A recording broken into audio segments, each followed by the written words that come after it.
senadores, senadoras, ouvintes da Rádio Senado, telespectadores da TV Senado. Senadora Gleisi, ocupo mais uma vez essa tribuna e cumpro essa tarefa com um senso de responsabilidade que deve pautar a conduta de uma senadora da República, ainda mais num momento grave como o que estamos vivendo, onde nossas decisões terão impacto direto nos destinos do país e na vida das pessoas. Antes de mais nada, quero reafirmar o que temos reiteradamente repetido. O movimento político que ora está em execução é uma trama golpista travestida de impeachment.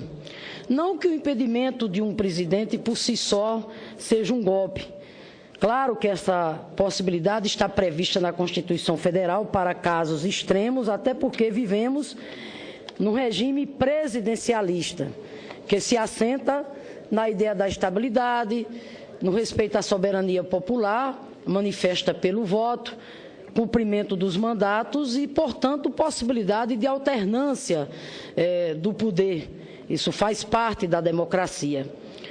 Mas, senhores senadores e senadoras, o Estado brasileiro não foi organizado para vivenciar trocas de comando, a não ser em situações absolutamente excepcionais, como o cometimento por parte do gestor público do chamado, abre aspas, crime de responsabilidade, e isso já está claro, já está absolutamente claro que a presidenta Dilma não cometeu.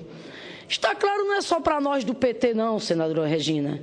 Está claro para os partidos no campo popular, para os partidos no campo progressista, e está claro para todos aqueles e aquelas que têm compromisso com a defesa da democracia, como os movimentos sociais, a intelectualidade, a maioria dos juristas, a imprensa ao redor do mundo e diversas lideranças internacionais importantes.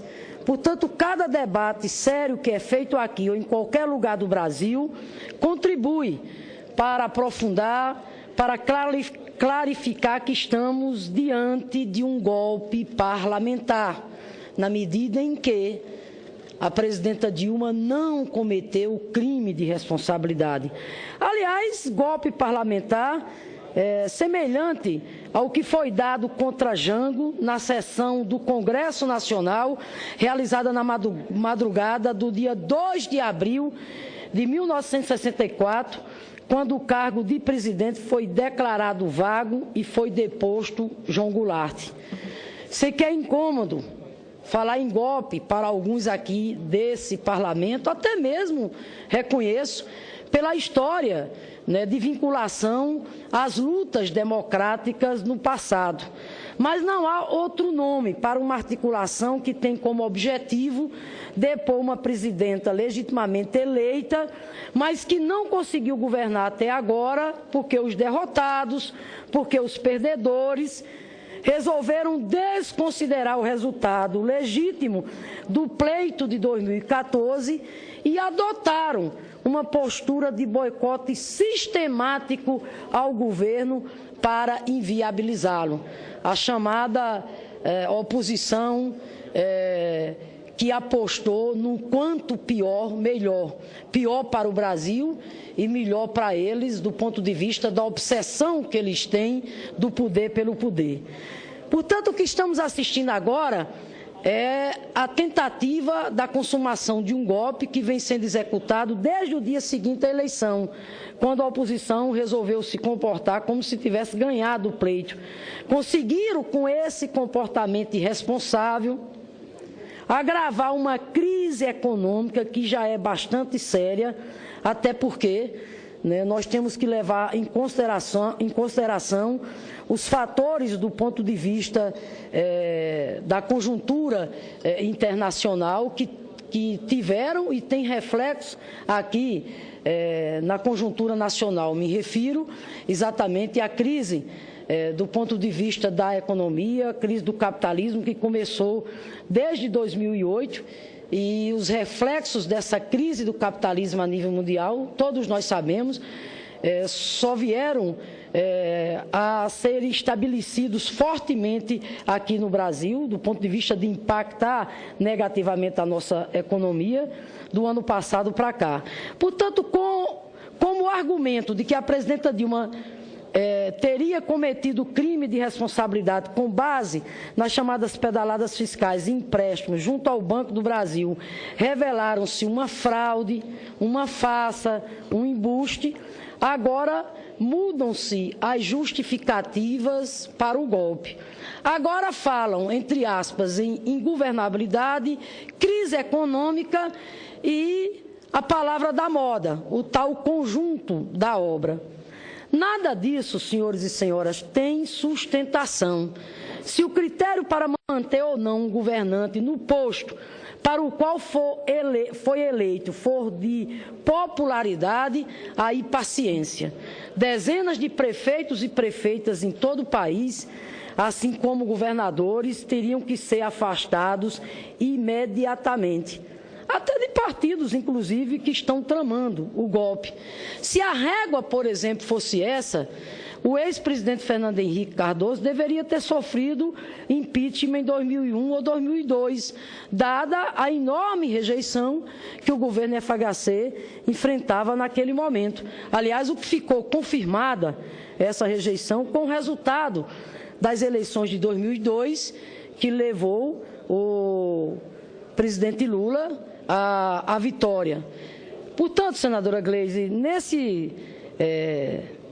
nessa conjuntura, por exemplo, nós podíamos aqui citar como exemplo o governador Beto Richa, que enfrenta enormes dificuldades, e outros governadores. Eu quero, inclusive, aqui acrescentar que entendo que nós não podemos descartar a possibilidade de, em eventuais movimentações políticas dos que fazem oposição ou em protestos contra governantes, alguém defender a saída de um governante. Isso é legítimo, faz parte da disputa política, faz parte do jogo de pressão, faz parte da democracia.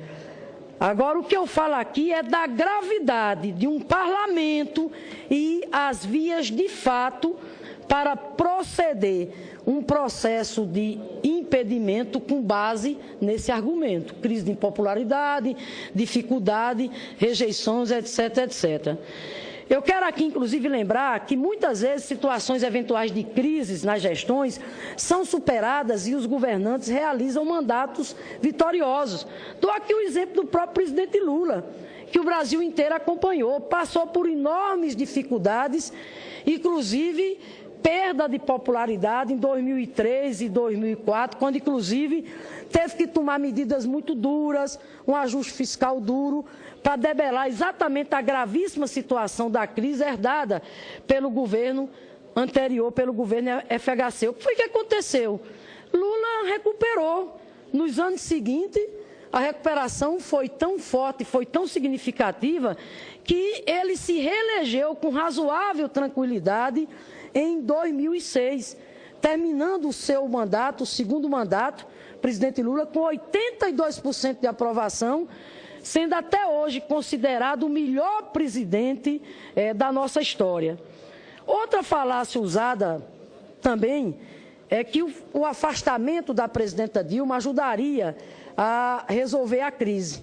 E aqui eu quero colocar o seguinte: se uma presidente eleita de forma legítima, como foi, por mais de 54 milhões de brasileiros, está enfrentando dificuldades para superar essa crise, imagine, meu Deus, um governo fruto de um golpe que já nasce sob o signo da rejeição da maioria da população. É importante lembrar que, mesmo com a atual exposição midiática, o vice-presidente Michel Temer aparece nas sondagens de opinião com no máximo 3%. Então, sejamos razoáveis. Na verdade, o consórcio Temer e Cunha é um consórcio duro de engolir. Jogar o futuro do Brasil nesse arranjo, no nosso ponto de vista, é ultrapassar todos os limites.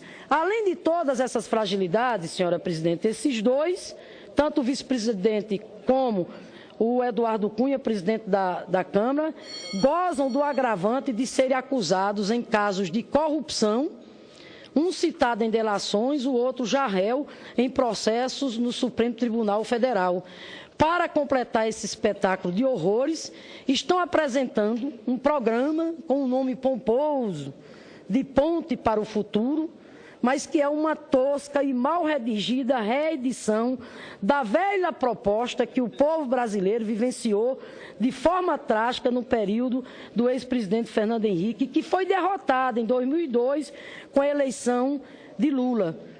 Esse projeto, com esse nome pomposo de uma ponte para o futuro, é o mesmo projeto dos anos 90, vendido agora com uma nova embalagem.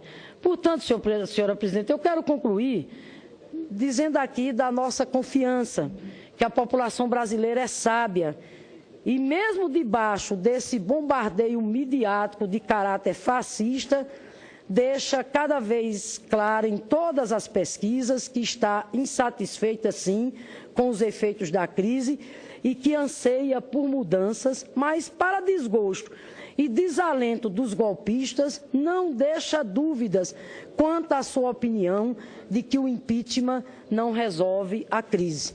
E aqui é bom lembrar, em pesquisa recente, feita pelo IBOP, 8% apenas consideram um governo Michel Temer como um governo que poderia responder à situação do Brasil nesse exato momento. 25% aprovam a presidenta Dilma e mais de 60% desejam exatamente novas eleições. Por isso, senhora presidente, que a clareza e firmeza do povo dá a exata medida do indicativo de legitimidade de um governo resultante de um golpe. Que ninguém ouse duvidar da capacidade do povo de pensar.